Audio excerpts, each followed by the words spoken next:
Welcome to the feature match area, everyone. We got August on the bottom there, and we got Matt Nass up top. Domain against Azorius Omniscience. Should be a lot of fun. Yeah, this is basically Matt's got to almost hope a little bit that things go wrong for August. You know, yeah. I think part of the Omniscience deck in the format in general is the fact that it is a combo deck. It doesn't have a fail rate. Yes. We saw 2 weeks ago, there were some games where Omniscience just had all 4 Omniscience in the bottom 20 cards of a library, and it makes for a really awkward game, you know, so... It makes for the best game, Jim. It makes for the absolute best game. That is true.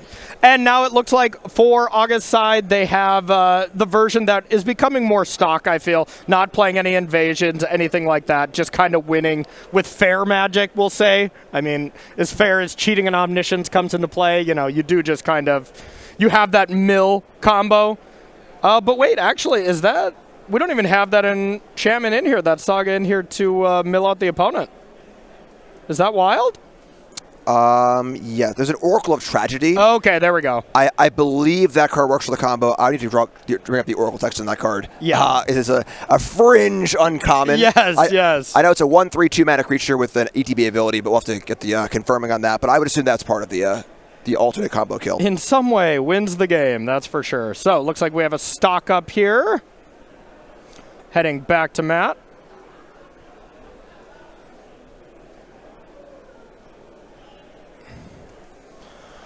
All right, and Matt thinking this out here. Doesn't have the kind of ideal start you want, or really any start whatsoever. Really wanted to have up the beanstalk, something like that to get it going. And of course, I think the last time that we saw Matt Nass play Domain, you know, we saw him take down the Pro Tour here not too long ago in some impressive fashion. Fell off out of his seat, you know, after doing a long, long set of math over and over and over again. Was really fun to watch. I know you were right there next to me. Yeah, very, very stressful last turn or two. Yeah. All right, there we have a Verge, 4 mana available. There is the Oracle. Yeah, so I mean, that doesn't win the game, right? Right, I might be missing something. You could obviously do it where you can loop through and you can just like shuffle cards in, keep drawing cards. Yeah. Set up a battlefield of 4 dragons in play and counter spells in your hand to win that way. Yeah. So not a direct kill, but almost just as good, and a better card to just cast and block with early on. It seems like these Omniscience decks are just pulling farther away from the unplayable cards as far as they can go, where they're still winning games. And it really does seem like the way to do it here. Just have a bunch of counter spells, win with your dragons, and go from there. All right. Overlord of the Hauntwoods for Matt there. And then back to August. Here's the Umbuelos. Here's the Omniscience. And a heavy sigh from Matt. Yeah, so this is the 1-turn window if Matt has a Leyline Binding. There could be a target on it if August's first spell is not another Omniscience. Yeah, because that would negate it there. Or, you know, if they just had any kind of counter spell, anything like that, we would be pretty much all set. Well, the window's open. Okay. Looks like Matt does not have anything to say about it. And looks like we're communicating something here. I see another dragon getting cast. I don't know if this is August saying hold priority, and then they are just putting essentially 2 Sifs on the stack. Not sure why you would do that. I'm not sure either, because you want to draw more river regions, I would think, right? Yeah. Of course, it will shuffle back in at resolution, so having it back into your deck means that you will have more access to draw it randomly. Realistically, like, this is the spot where you feel a little bad playing as Omniscience because, like, they could, in theory, fizzle here. Yeah. It is pretty unlikely. And I don't see how, if Matt had a binding, it wouldn't already be on the table. So I would think so as well. There's no reason to hold back there, right? Yeah, because you want to, obviously, August could just draw a counterspell. So let's get that thing in there as soon as possible. But so Matt is now in the wonderful waiting room of, hey, please fizzle. That would be awesome.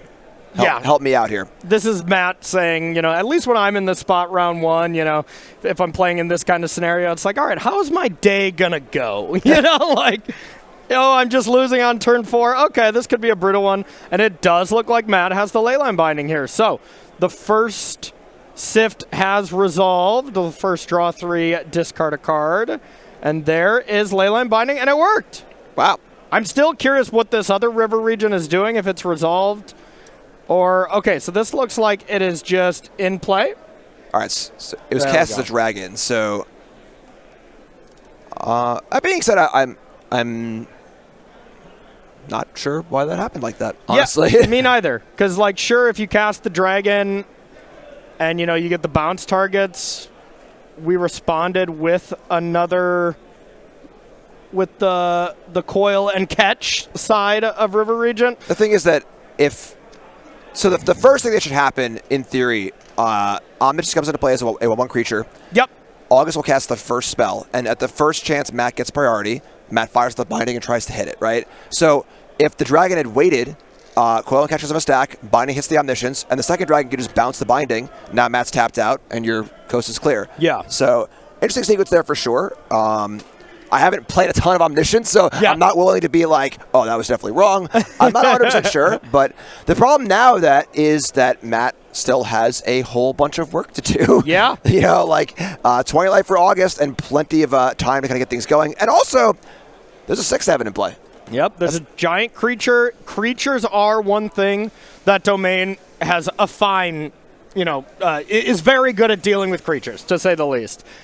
So that's not the biggest deal, but this combo will come back here at some point. Now, the one thing is August, they were not able to draw enough cards to go end step, discard to hand size, and get that Omniscience back in the yard to kind of put Matt back in check, as we like to say, with that Omniscience ready to combo again. So August may have to do a setup turn, but we do, of course, have the Roiling Dragonstorm as well that you could play, discard, and then play another Umbrello's Awakening next turn. So still possible that August would get it going once again. Everywhere you want to be. And here is another Overlord. And this is Matt fully putting the shields down. Let's see. There is the Dragonstorm. We're going to draw 2 cards. Jim, what do you think August is going to discard? I mean, Omniscience sounds reasonable. I was being sarcastic. I thought for sure it was going to be Omniscience. So now we're seeing, this is the cards that were bouncing from the dragon, of course, a little bit more card draw, but more setup, and Matt actually has a threat in play now.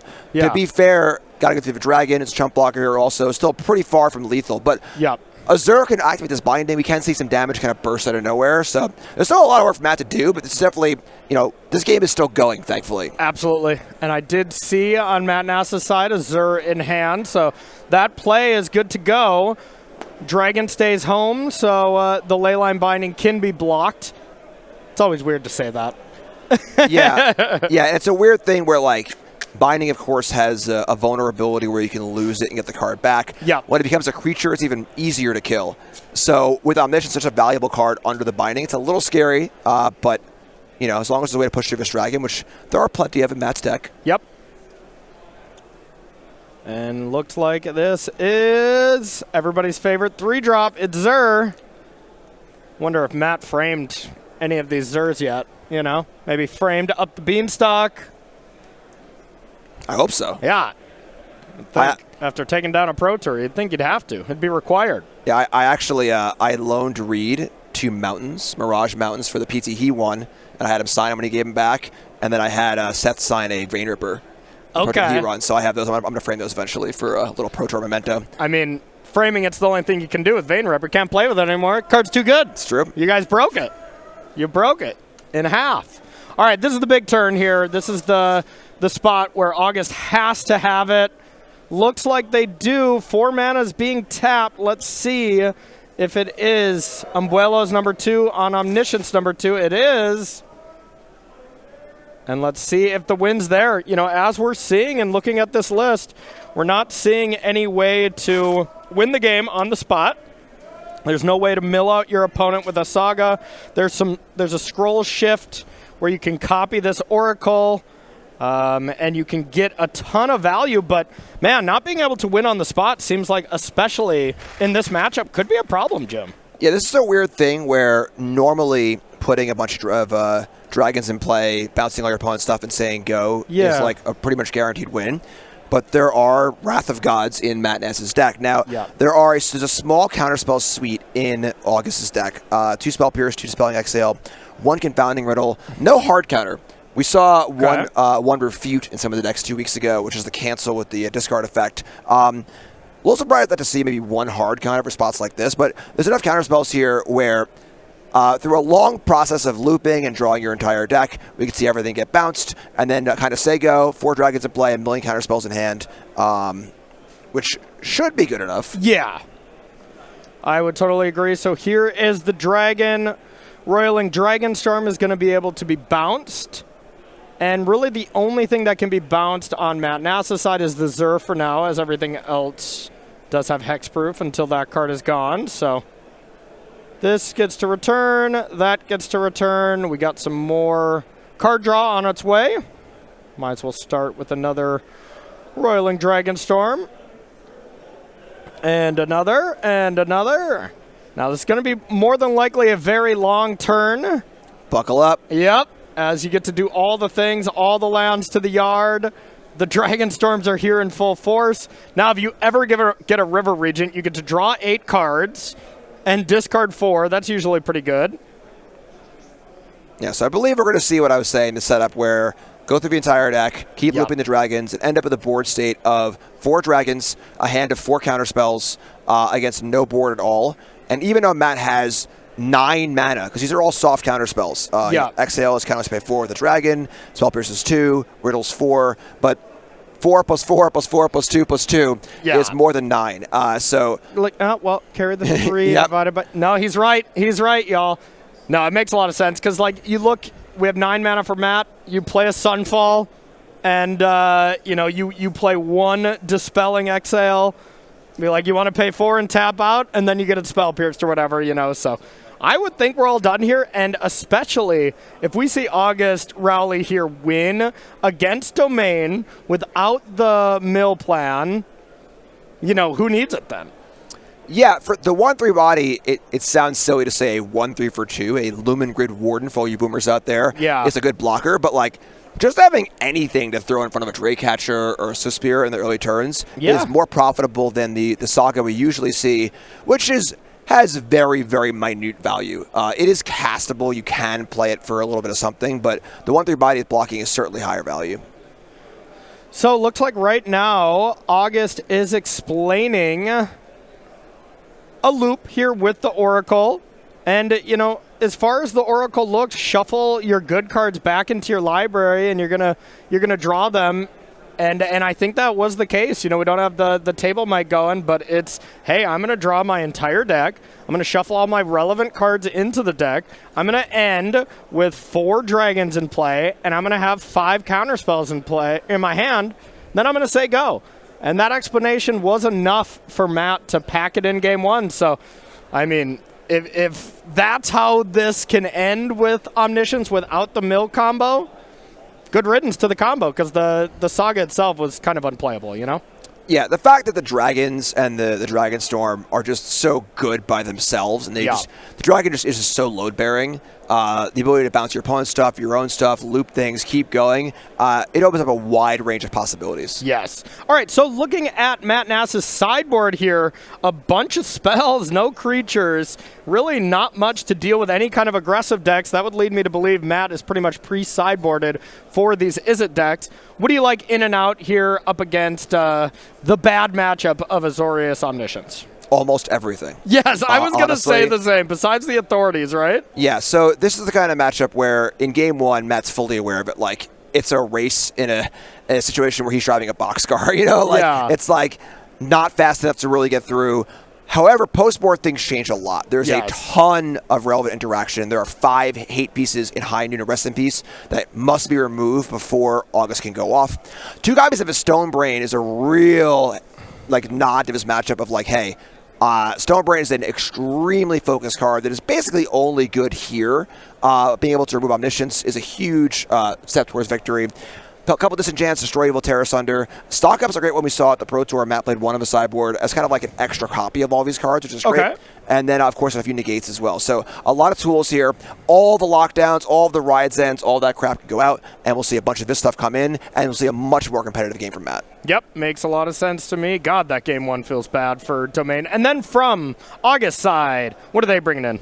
So we see the transformational-esque sideboard for August. 2 Beza, Clarion Conqueror, Overlord, Abolisher. So we can see some amount of changing. The problem here is that whereas against a deck like Izzet or a more low to the ground kind of deck where they have trouble beating one Overlord or one Beza or one kind of big thing, Domain wants to play that game. Domain is a much better Overlord of the Mistborn's deck, and is a deck that's not going to fold to a single Beza or Overlord. So the Transformational plan is not going to be super effective here as a full plan. It can be a little bit of a distraction. So Overlords and Bezas, kind of not really exciting. Abolisher is nice here as a way to play around the negates and other disenchant effects. Yeah.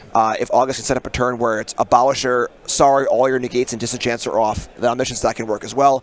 But realistically, kind of fighting back a little bit against the hate. Get lost works there as well. But maybe change the equation to deal with all those hate cards in the board, as well as hit some big stuff. That might be okay. Yeah, I can pop up an Overlord and then hit all the 2-mana things as well. So we see a bit of interaction coming in. Advantage sideboarding, though, definitely goes to Matt, although it's coming from a place where Matt was already down by quite a lot, though. So, a big step up, but still, about at ground level. Yeah, this is the classic, riddle, if you will, of, okay, your matchup post-board's amazing, but you have an auto-lose game one. Is your matchup good in general? Probably not, right? Yeah, it's pretty tough. Yeah, all right, so let's take a look at our flash sale we have going on this weekend. SCG always has a really great sale every time we do one of these broadcasts, so make sure to take advantage of this. We got select Magic singles being 10% off, so just kind of a lot of different stuff and giving you a little bit of money off. Head to StarCityGames.com. Now, the sale does end Monday, so make sure to get your orders in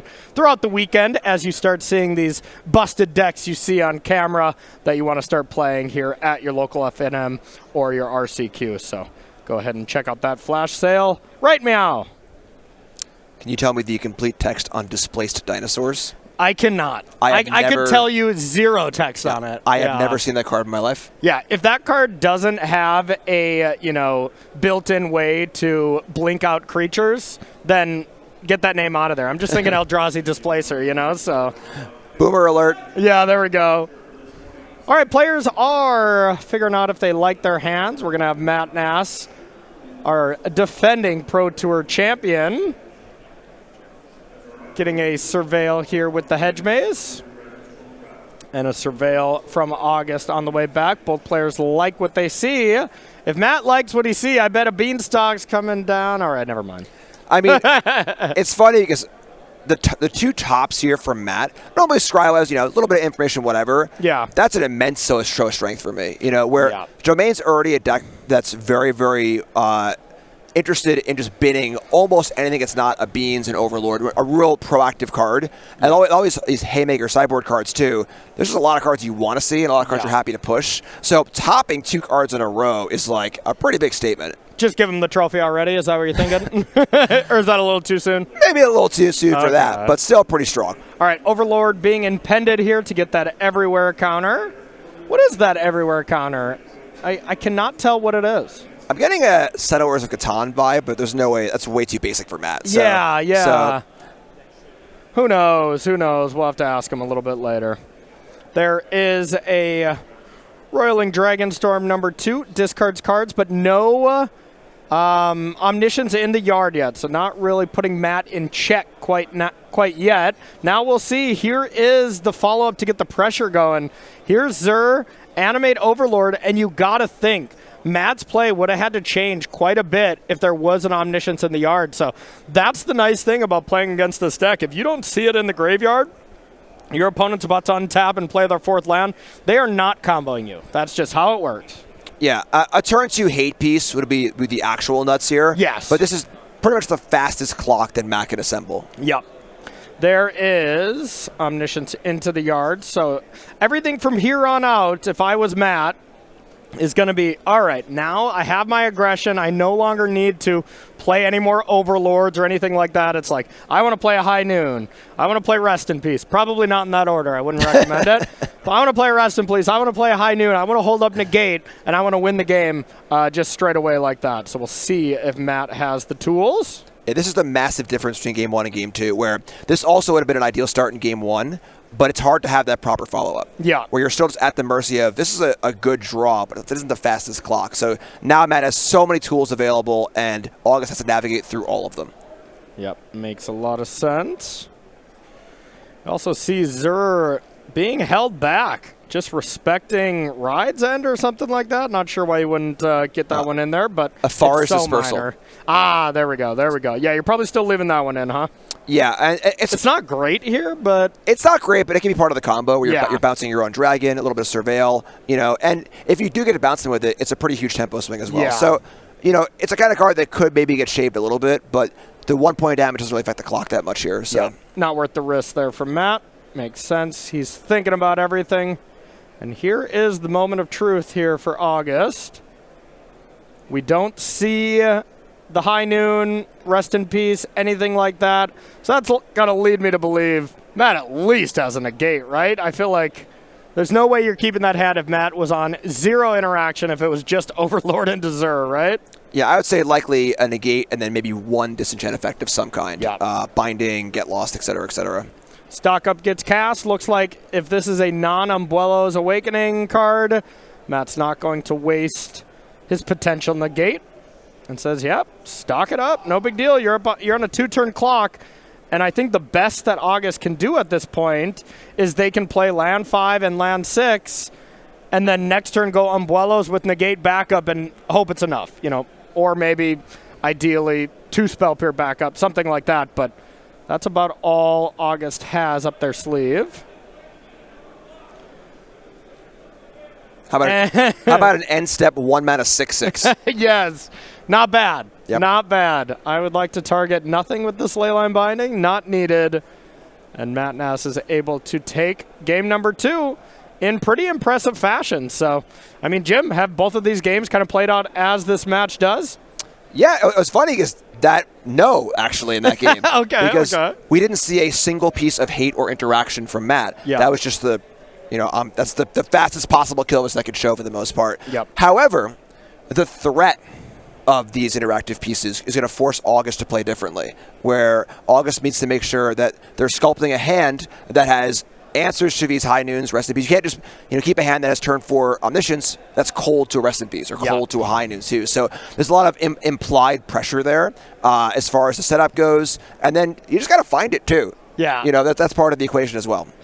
All right, let's take a look at our most exciting set, at least the set I am most excited for here. Coming up next, it is Magic the Gathering's Final Fantasy. Jim, walk us through this set. I know, at least I'm a huge Final Fantasy fan. I know you're maybe not the absolute biggest, but as far as our coverage team goes, I am not the biggest Final Fantasy fan on our team. As we know, Reed Duke is quite the Final Fantasy fan as well. But walk us through what's going on with this set. Yeah, I have a confession. I was a Zelda kid growing up. You were a Zelda kid, okay, yeah, okay. And you had your NES, and you were a Final Fantasy turn-based kid or an action RPG Zelda kid. I was Zelda kid through and through. Okay. I love me some Zelda games. So I know very little about Final Fantasy. I believe this is Sephiroth and Cloud. There we go. You got Nailed that. Nailed it. Yes. But so I know it's a little tiny bit, but honestly, looking at the previews, one of the cool things about Universes Beyond is that, like, if the IP's for you, home run. It's out of the park, no matter what. The cards can be literally dog water and no one cares. But for me, I've really enjoyed looking at the spoilers because the cards just seem great. It's a lot of cool, fun stuff. It's a standard set, which is very, very exciting also. And it's also kind of fun trying to reverse engineer. Like, I'll see Cloud's card, and I'll try to infer, okay, what's Cloud's character about? Sure. From the Magic card, which is kind of fun. So, cool stuff. Pre-order now. Absolutely. For me, I think this was funny. I remember chatting with you a lot about the Lord of the Rings IP for that one. I wasn't a Lord of the Rings fan. I never watched the movies when I was a kid, and after the set came out, I'm like, you know what? I'm going to watch all the movies after I've seen the cards. So it was kind of fun to come full circle. I watched all 3 of the movies. I was chatting with you about them because I know you're a big fan. And just like, when I see a Magic card, I'd be like, I remember that scene. And stuff like that is just a lot of fun. Man, Matt and August are ready to go here. We're just like waxing poetic about Final Fantasy and Lord of the Rings. Yes. We got some Magic to watch. We got some Magic to watch. So it looks like we have an incredible start here from Matt. We have 2 lands into the Stone Brain, and then Moment of Truth here for August. And, I mean, does Matt do anything next turn besides just crack this and name Omniscience? Like, that seems incredibly tough for August to do. So this is actually interesting because, your fear with Stonebrain is it'll get answered before it's able to be activated. Yeah. Now, the only card in August's deck that can remove it is Temporary Lockdown. Okay, which is not in, right? Actually, no. I think that the good Omniscience players actually will leave in a few Temporary Lockdowns. Okay. Because of how effective it is against all the hate pieces. High Noon, Stonebrain, and there you go. So August knows what they're doing. Yeah. Wow. Because there's a real cost there for Matt where you could just play it on turn 4 and activate it and not expose it here, but then you expose it to counter spells and spell pierce and stuff. Wow, that was incredible. Okay, so from Matt's hand, I saw a glimpse. I saw a Get Lost. I saw Up the Beanstalk as well as a Stock Up. Looks like Matt is probably trying to stock up Fine Land 4, and then next turn can piece together the combo of Get Lost on the Lockdown and then just activate the Stone Brain straight away. Yeah, this is a fun, now we enter the sub-game of August is fully aware there are plenty of disenchants in Matt's deck. So now we're in the spot where at any point the Stone Brain could pop off and get activated. It is sorcery speed, so it can't be like on the end of turn or like that. But and then once that brain goes off and the Omniscience are gone, or maybe the Abuelos is probably a better choice. Maybe one of the 2 combo pieces is fine. Now August is forced to play this fair game, which the Domain deck is extremely well equipped to handle. Here is the fair card, Overlord getting impended. And the thing is, if we do not have the Omniscience in the yard yet, Matt doesn't have to prioritize Stone Braining this turn at least. Matt would have to next turn because the possibility that August could just go Roiling Dragonstorm, discard Omniscience, Abuelos is very possible with 6 mana, but on 5, it's still very tough. You got to have a Surveil land and you got to get lucky. Yeah, that being said, the presence of counterspells and everything else means that we could definitely just take your shot here. Just get it out of there. Get it out of here. The thing that I was saying, in one of the breaks was, how this plan B of Omniscience is good against a lot of decks. It's a control deck, whatever. But again, this is the game that Domain wants to play. You want to get into a white Overlord battle with Domain, they're pumping the fist. Oh, yeah. Absolutely. But, hey, when Matt is, approaching the game on this axis where he's trying to get Stone Brain in, he's trying to deal with the combo, and then all of a sudden maybe Matt's hand is so distracted in that way that, these Overlords could take over. It is pretty far-fetched, but, let's say there's a second Overlord here. This could be kind of nasty. And there is Taking a Pain for Biza, so trying to get not only a treasure, get some life, more than likely some cards, and this is full-on Plan B right now. Happening from August. I did see a Leyline Binding in hand from Matt, so feeling plenty fine at least about dealing with the Biza. Yeah, it's funny now where Matt might just bind in one of these creatures. Yeah. And just go off the lockdown plan entirely. But again, I think this sort of game favors Matt pretty heavily, which is great, for Matt as far as getting set up here. And then Matt's setup turn last turn of being able to Overlord into a binding for interaction, and then a lot of flexibility here too of could get Stone Brain or could just kill a creature. So didn't fire off the Leyline Binding, but as I saw, there's Up the Beanstalk in there, so it looks like Matt is trying to get a little bit more value, which I really love here. I think I saw Rest in Peace as well, so could go something like Up the Beanstalk, Leyline Binding, and Rest in Peace this turn. And kind of deal with a lot of different things while gaining card advantage. Not so bad. Yeah, for sure. And the thing is that while a lot of decks board out removal spells against this Omniscience deck, that's kind of why the sideboard juke works. Yeah. All these bindings and Get Lost are still in Matt's deck. because they are A, you just can't cut all the removal, and B, they are answers to Omniscience. So there's still plenty of kill spells in Matt's deck. This is not going to be like oh my god, you played a creature, I can't do anything scenario. Exactly. Up the beanstalk comes down, draws a card. 2 more mana getting tapped. I gotta say, that Everywhere land looks way worse than Matt's lands. I have to agree. Let's let Matt use his. All right, rest in peace.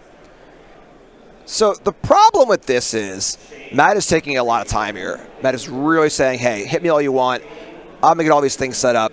There are counter spells in August's deck. Yeah. So, like, we could get into this weird, like, Delver Tempo scenario where August has 8 power in play and just casts a Spell Piercer 2 and, like, somehow kind of sneaks through here. Yeah. So, but because Matt is taking this sort of line, it makes sense there was also some interaction as well.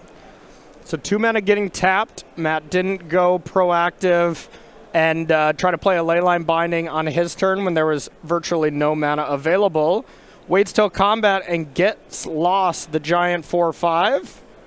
Get a couple maps, take 4 damage. Matt falling down to 12. And you got to think, this is Matt. This was a nice setup turn for Matt where we got some card advantage going. We got a hate card to deal with the combo plus a removal spell. Feels like this is the big turn for August. They need to do something nice and maybe kind of back it up with a counter spell to have a chance here, because it feels like that next turn for Matt is going to be very, very good about dealing with the remainder of the creatures here. Yeah, strong agree. You know, there was some risk in Matt's last turn, but the punish has to happen now. Yeah. The window is going to close very, very fast. If you see a Zur, another Overlord. And it's funny because the brain is still just sitting there under the lockdown. Yeah. You know, at any point of Matt's disenchant, August deck can stop being a combo deck. Yep. Which is extremely powerful as well. Yeah, and I mean, the rest in peace has to be dealt with too. So, yeah, August has a ton of things that they have to fight through to actually combo off here in any meaningful way. So, now the Overlord's going to be coming off in a couple of turns, which will be nice, but by no means amazing. And I see High Noon, a Verge, as well as a Leyline Binding in Matt's hand. Blast Zone on 1. Blast Zone also an excellent tool for dealing with these hate cards because they almost all cost 2. Blast Zone is just an incredible card in these Azorius Omniscience decks. Yeah, super low opportunity cost. Playing the first copy is almost free. Yeah. And then second copy can be reasonable as well, and it just covers a lot of your bases. This would just be the best Blast Zone ever deck, or the best, deck to play Blast Zone, is if it started on 0 and it would also hit the monks. Like, oh my. That card would be just so perfect for the metagame right now. Yes, it would be a very nice cleanup option. Funny how it's better, so it's worse. Exactly. There we go. There's the Jim Davis quote of the weekend already. It's better, so it's worse. All right, going to Matt's turn. 2 mana left open. Here from August, they had the ability to crack the map as well, so 3 mana technically with the treasure, so that should, kind of put some alarm bells in Matt's head that there is some form of interaction. Looks like that was a change the equation. It's cast for 1, but the mana value is still 6. The equation has been changed. Yep. This is a math problem. It's not going to work out. Yes. Somebody didn't do their homework. Exactly. I have no more math jokes to make. That's all I got. That's all we got. That's all we got. English major here. Sorry, folks.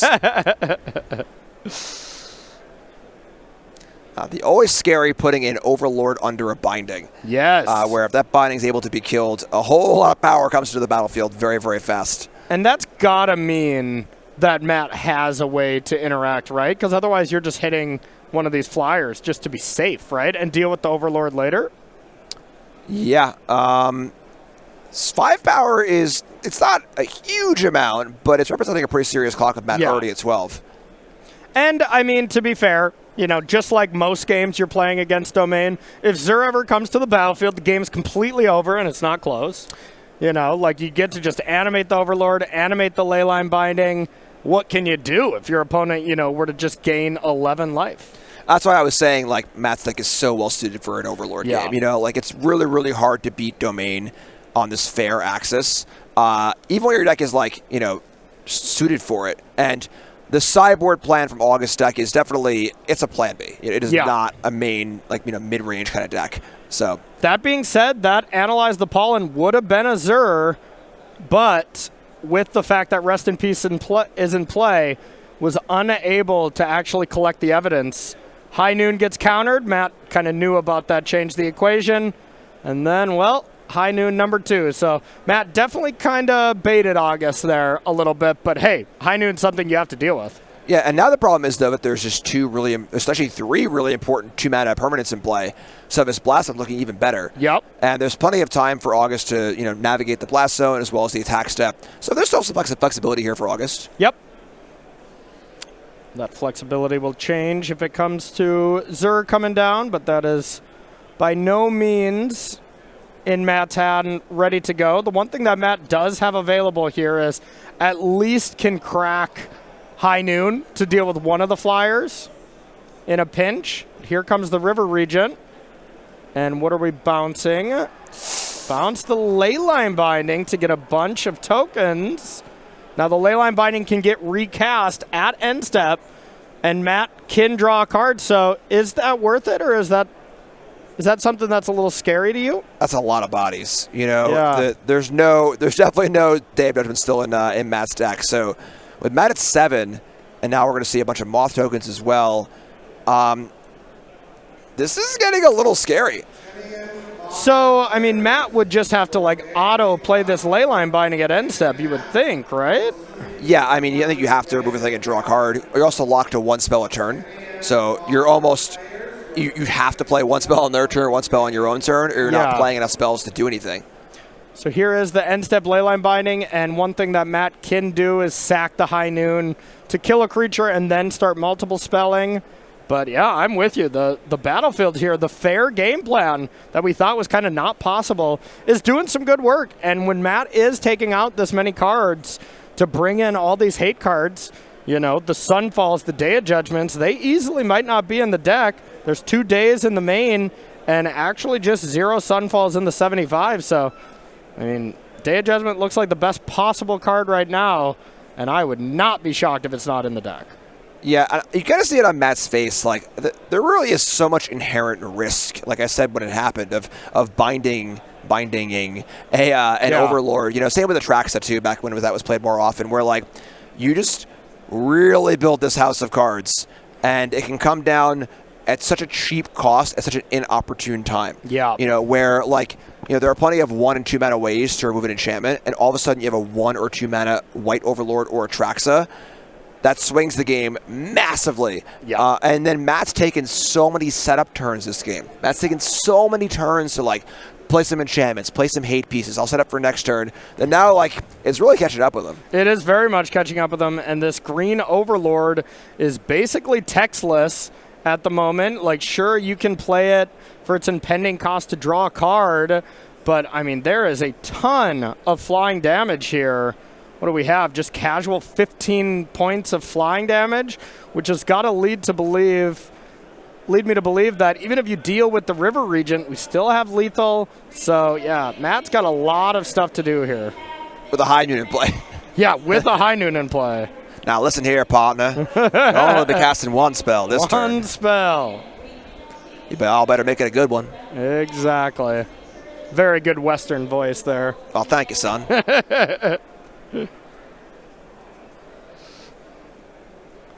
Big thinks here. Probably not a big think, and then Day of Judgment would be my guess. That would be pretty funny. Yeah. This is tough. I feel like Matt's really played himself into a corner. Yeah. This game looked good, a lot of steps of the way. Autumn has really just been playing a very chippy game, just kind of, here's a thing, here's scrappy, here's a 2-1, getting some damage in, to the point where all of a sudden now we hit this penultimate turn where Matt's like, wow, I'm at 7, I have all this stuff in play, and none of it matters. Yeah, and here's a stock up. We can't cast another spell. There's 4 land and an up the beanstalk. That can't be enough. And that's just the game. I got to say, those High Noons and Rest in Peace, sure, they serve a purpose. And, they stop the combo. But both Rest in Peace and High Noon, it seemed like they both hurt Matt more than they hurt August in that.